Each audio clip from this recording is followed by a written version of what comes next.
Hey everybody, this is Meryl. Time for part 2 of a trip to Southeast Asia.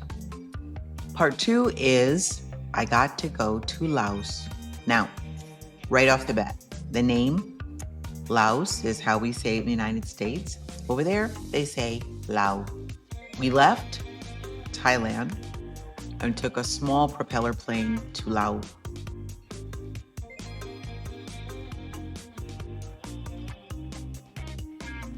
From the airport, we went to Luang Prabang, which, as I understand it, is named for a large golden Buddha that was given to that country, given to that city.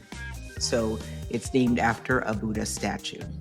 I'm looking at my notes. So we went to, so Luang Prabang is a small little quiet town, right?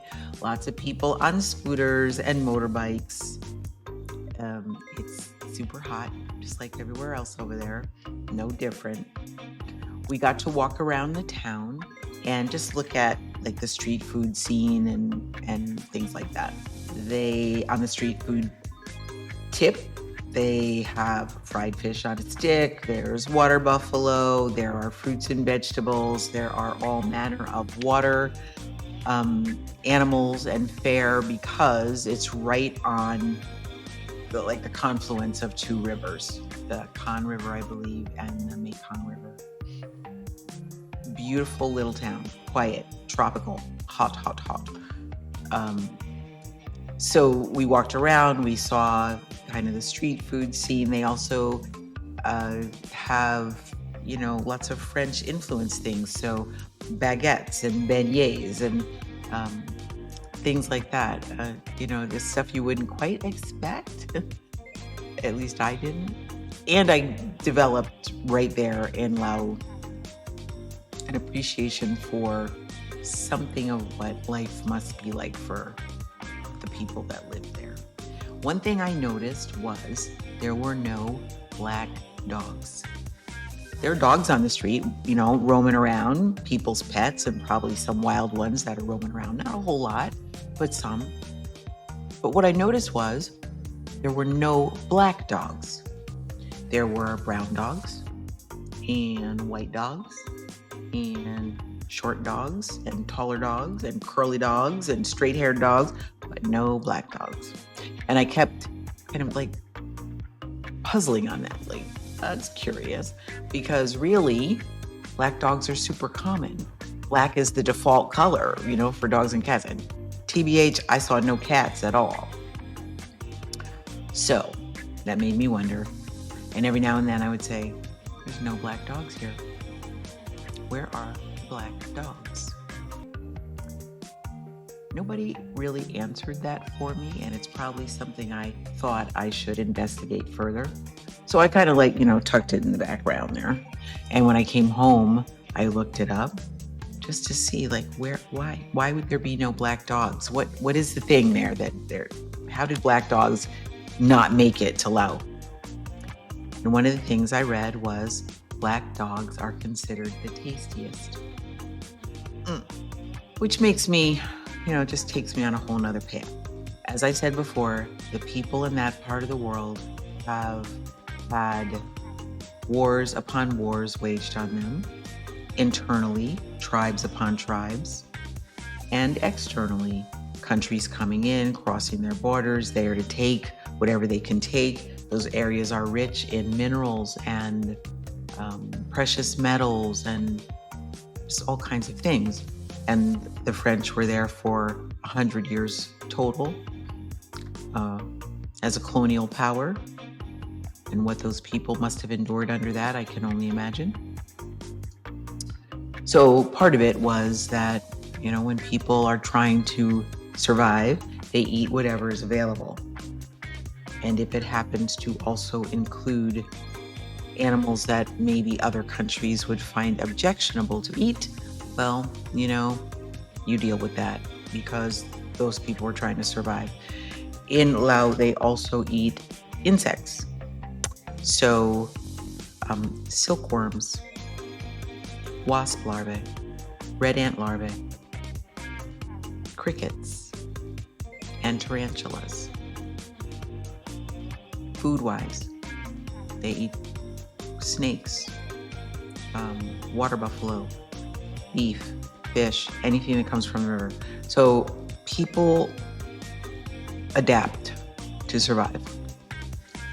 What I also realized is that as tourists, we were offered these foods to try, right? I declined. I have never been so grateful to be a vegan in my life. But I also realized that is a place of privilege for me, that I have it in a way that I can say I am not eating these things. And I have my reasons, right? My ethical and my health-focused reasons. But there are people in the world who need to eat whatever's available to them. And what people in those parts, in those countries kept saying were, we eat whatever moves. Or they might say, if its back is to the sun and it's moving, we'll eat it.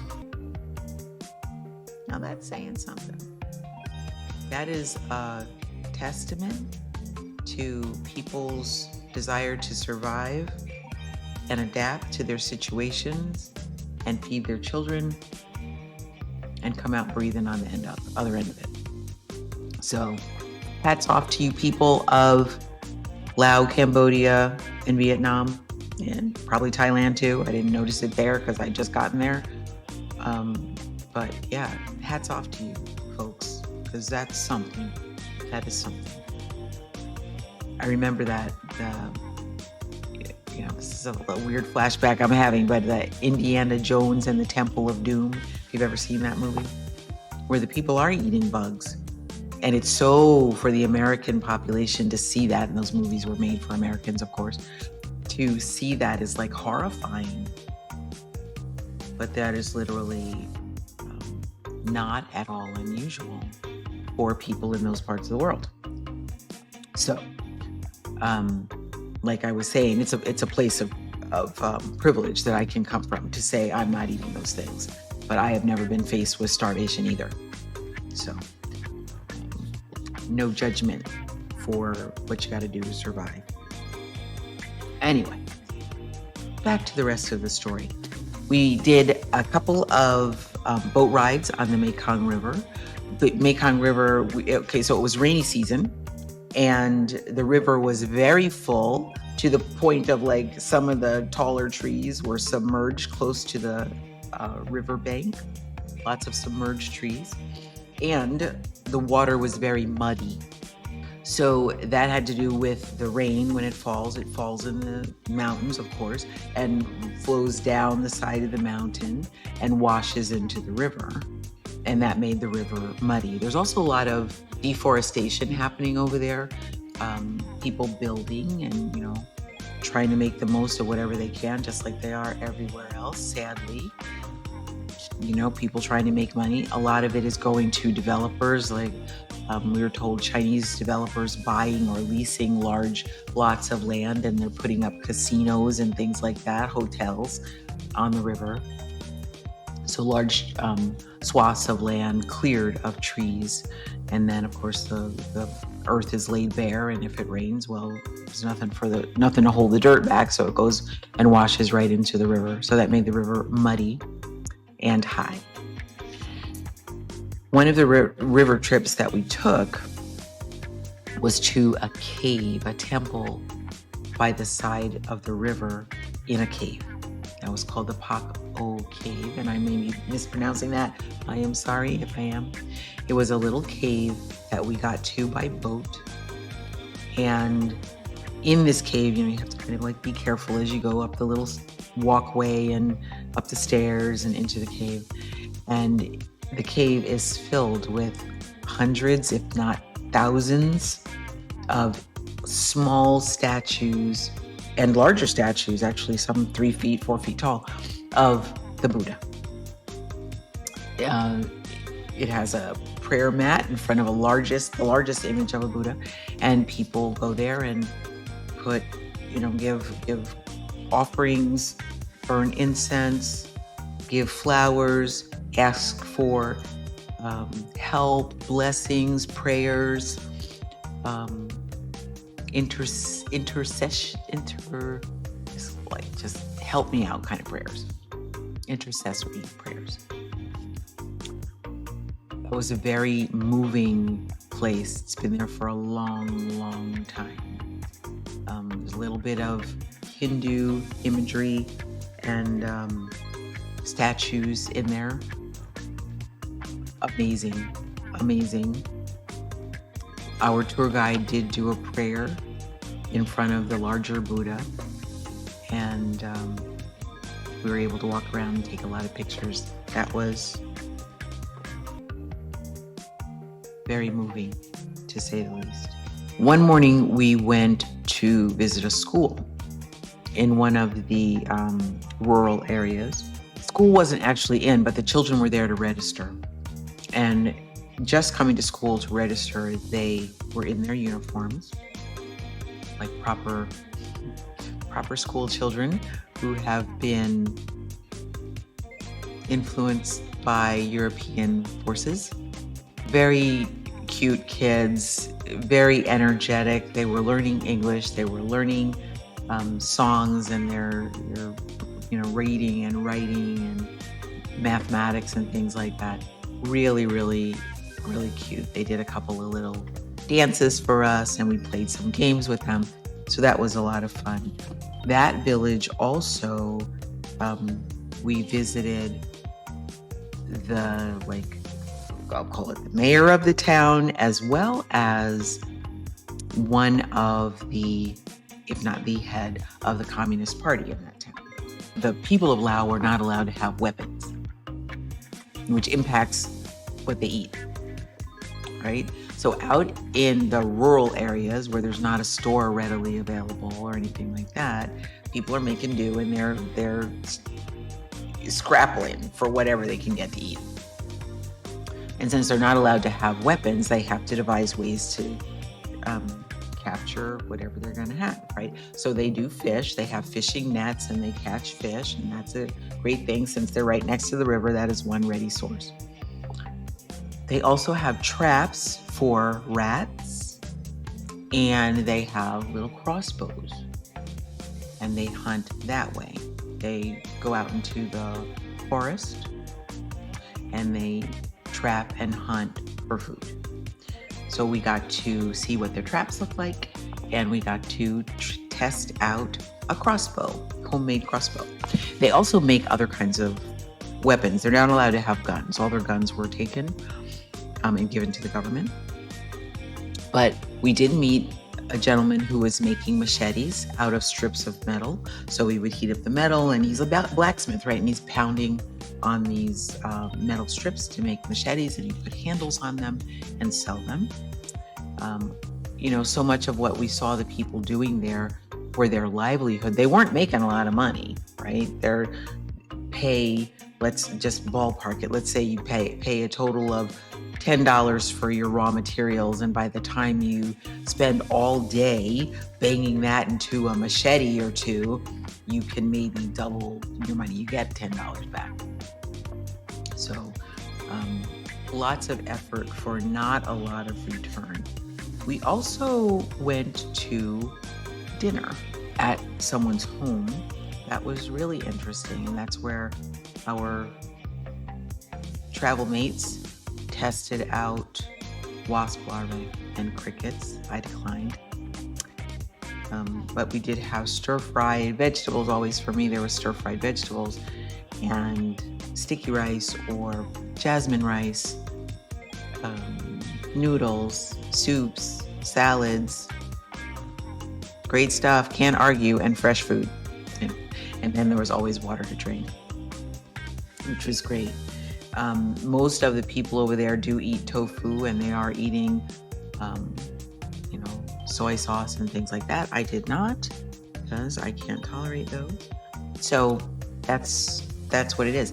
And a lot of what happens for food is not what the American tourists were given, right? So the rest of the tour group was giving, the fried fish and the prawns and the fried chicken and all of that. But the people who actually live there are eating mostly rice noodles, vegetables, fruit, and small amounts of meat, right? Not not what the American palate usually has.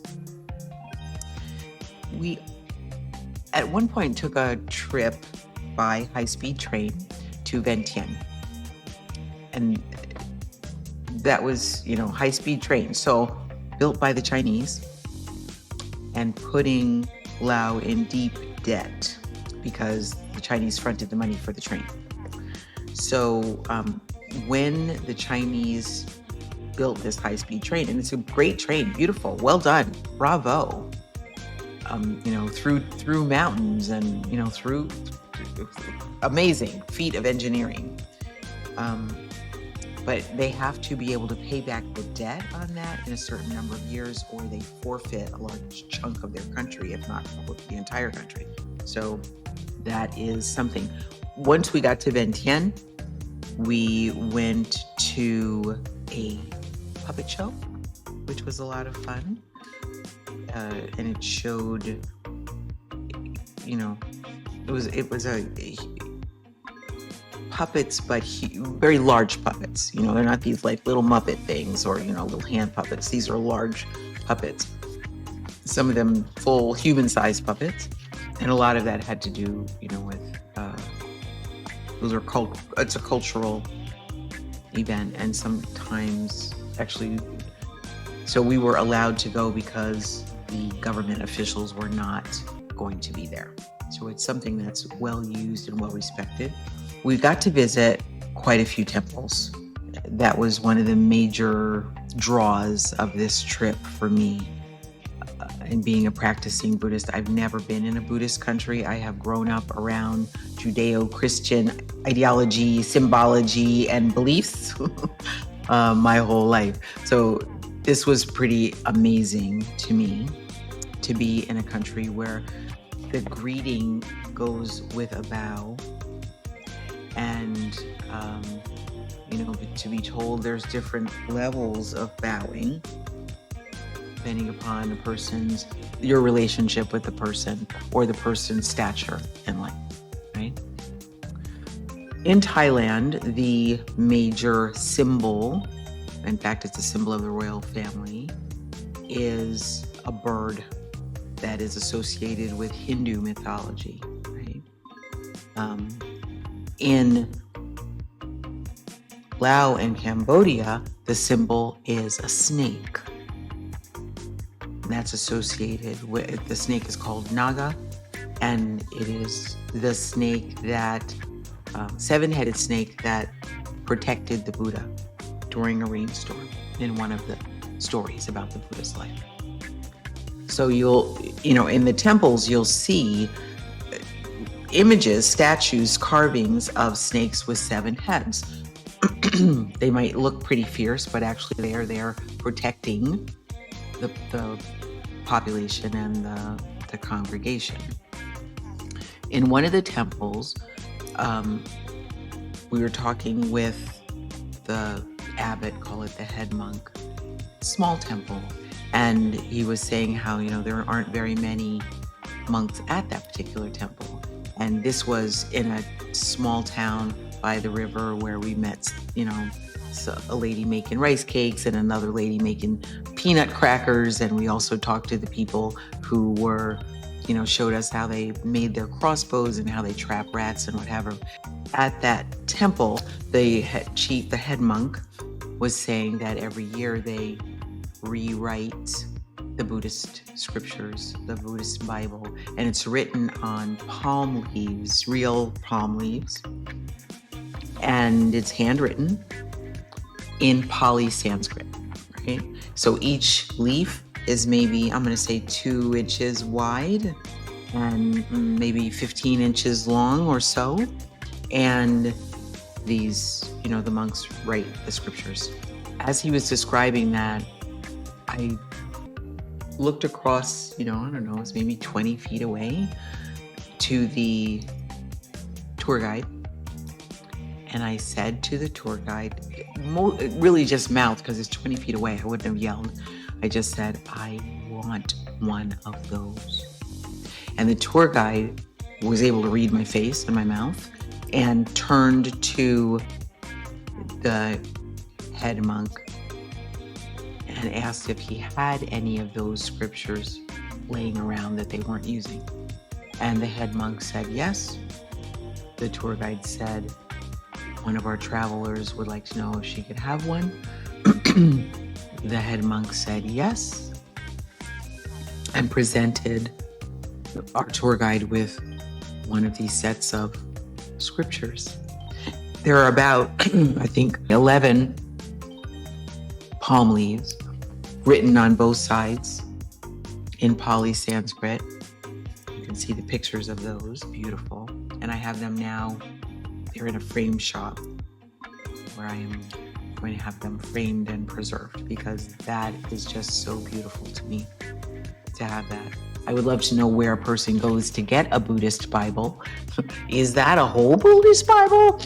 Are all of his scriptures, all of the scriptures written on 11 palm leaves on both sides? I don't know, but I'm super grateful to have that as a memento and something very personal to me from this trip.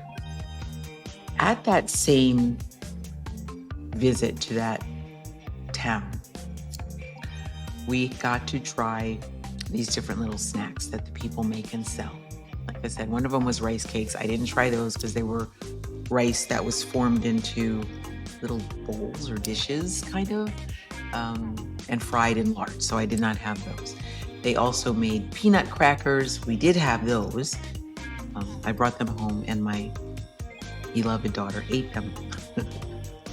But I don't have a picture of those. We also got these. Now, hope you can see those. Not too much glare on them there. This is called a river weed snack. You can see compared to the size of my head. It's about twice as long as my face is. Maybe a little less. These are river weeds, so a vegetable, a plant that grows in the river that the people there harvest and then prepare with certain, spices or whatever they add to it. They chop it up pretty fine and keep it wet. And then when they have it all, to their specs, whatever their recipe is, they put it in frames like you would use to make, like if you're making handmade paper, they put them in frames, kind of tap them down with a broom almost kind of thing. But it's, it's a very small thing that they're using. And they tap them down and then they add some flavoring, seasonings to them. They add, here, I'll show you again. They add, can you see that? They add garlic slices and they add tomato slices, as well as sesame seeds. And then they dry these frames with the river weed and all the seasoning. They dry them in the sun. And when they're dry, then they package them like this. A package like this costs literally about $1.15 or something like that in US money. And when you're ready for it, cut it open, cut the river weed maybe in squares, maybe like 4x4 inch squares. And then they fry it in oil, hot oil. It only takes a quick second or two to fry it because you'll burn it if you do it any longer than that. But it comes out like a seaweed chip, seaweed crisps, right? But it's river weed, not at all fishy, not at all. Really very delicious. And great to eat like between meals or with your meal. Another thing is, I don't think I said this.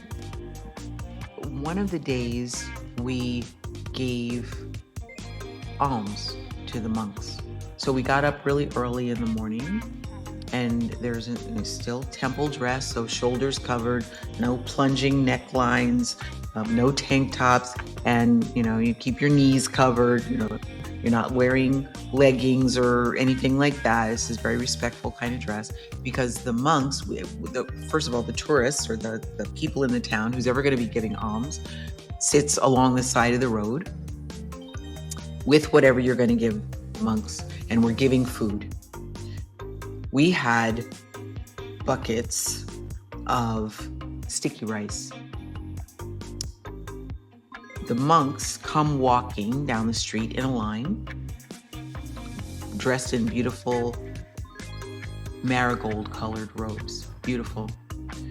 A lot of them very young, children. They come walking, and as they approach where the alms givers are seated, we give them whatever we've brought to give. So for us, we gave like a golf ball size lump of sticky rice to each monk that came by. You do not look them in the eye.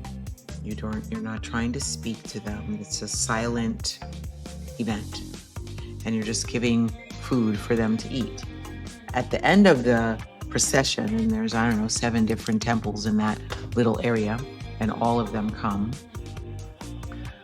From what I understand, they take the amount of food, whatever food was given, and they share it among the monks. There were no females in this group that come looking to get the food for the alms. They do not, the females, nuns do not come out.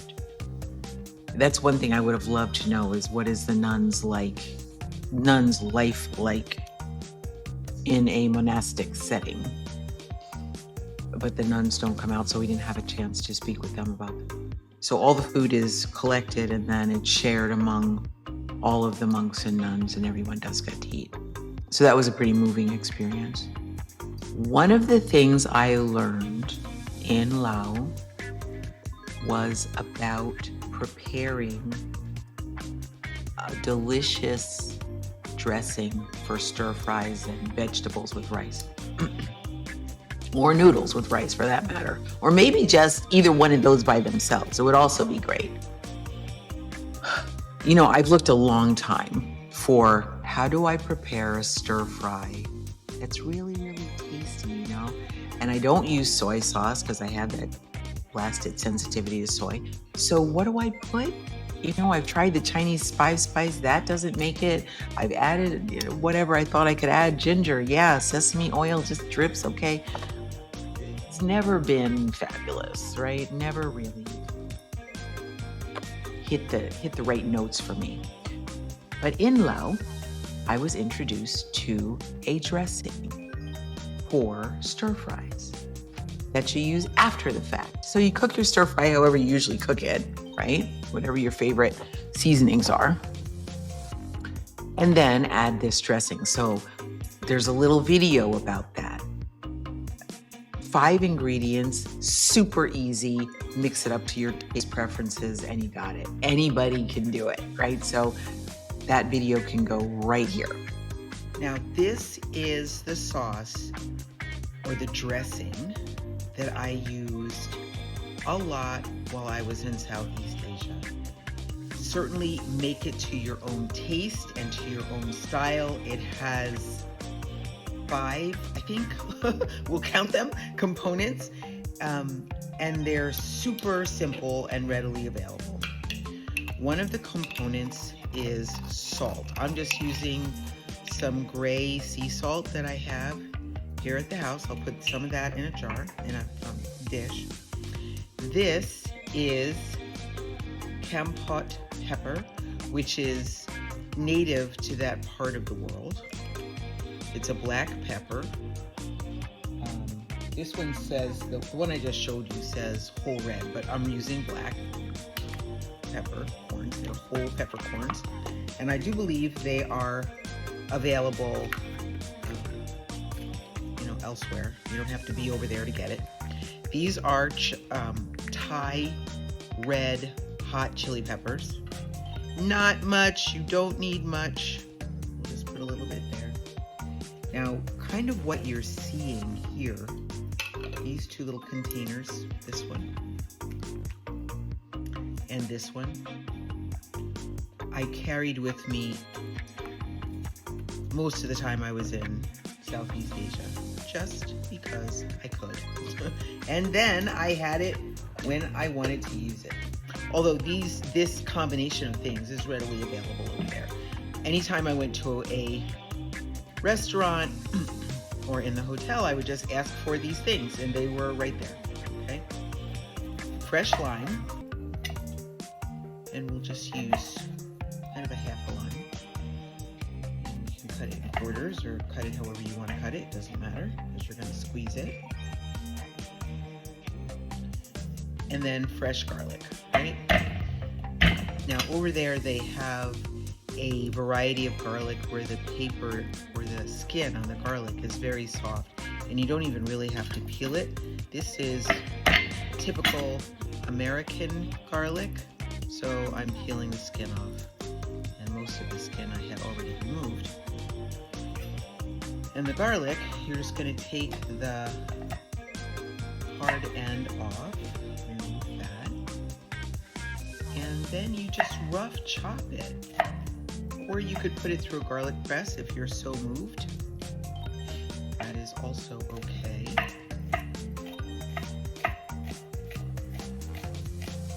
Watch out for your fingers as you're doing this. You can chop it like that.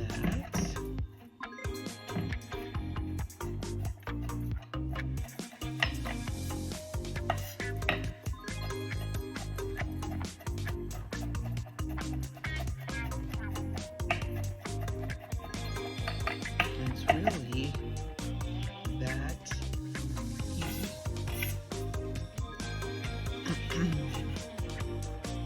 And the garlic goes in the next one. So those are your components.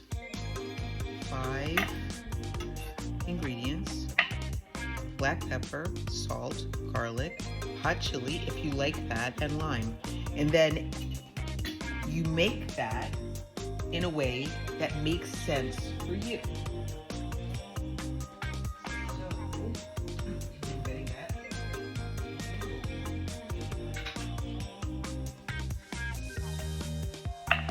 Okay.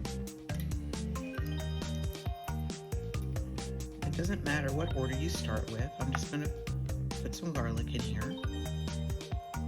And I'm going to put some chilies in there because I like chilies. Put some salt. You don't have to put much or more if you like it salty. Black pepper. I tend to like the black pepper. Very tasty. And then the lime. And the lime is really the only wet component that you have. And hopefully your lime is juicy enough. So it actually sort of will make this into sauce. This lime is not particularly juicy, so we may wind up using more.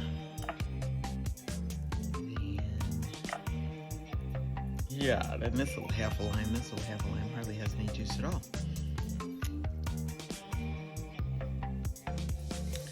Such is life. So we go to the other half, right?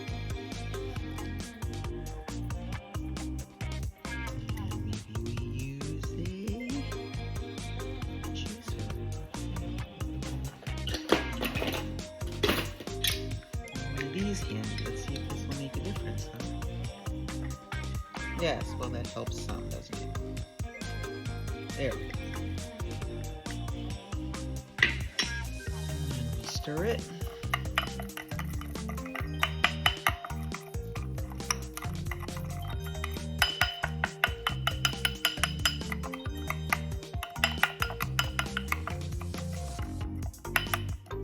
And of course, once you get used to making it, you'll know, do you like more salt, less salt? Maybe some days you don't want any salt at all. That's fine. You don't want any hot chilies today. Okay, don't. I'm going to taste some.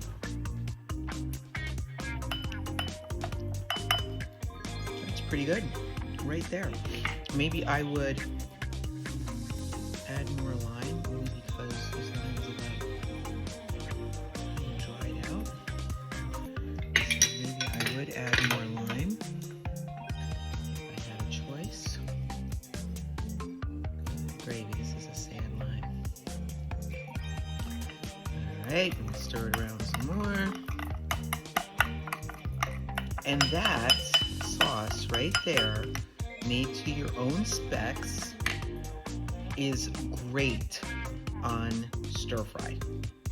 Once you cook the whole thing, let's say you season it with the usuals, whatever you usually put, you know, soy sauce and ginger and whatever you usually put. That's about all I usually put, maybe a little sesame seeds or whatever. This on top on your plate, like the final thing you put on, it doesn't need to be cooked, is wonderful. Wonderful. All of your own, to your own palate, right?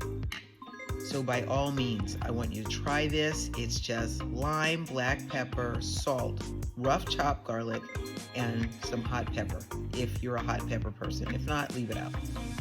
That's it. Tell me what you think. And that, I think, was pretty much my trip to Laos. Beautiful, calm, peaceful, respectful. Lots of that. The next one, part 3, is trip to Cambodia. I'll see you there. Bye-bye.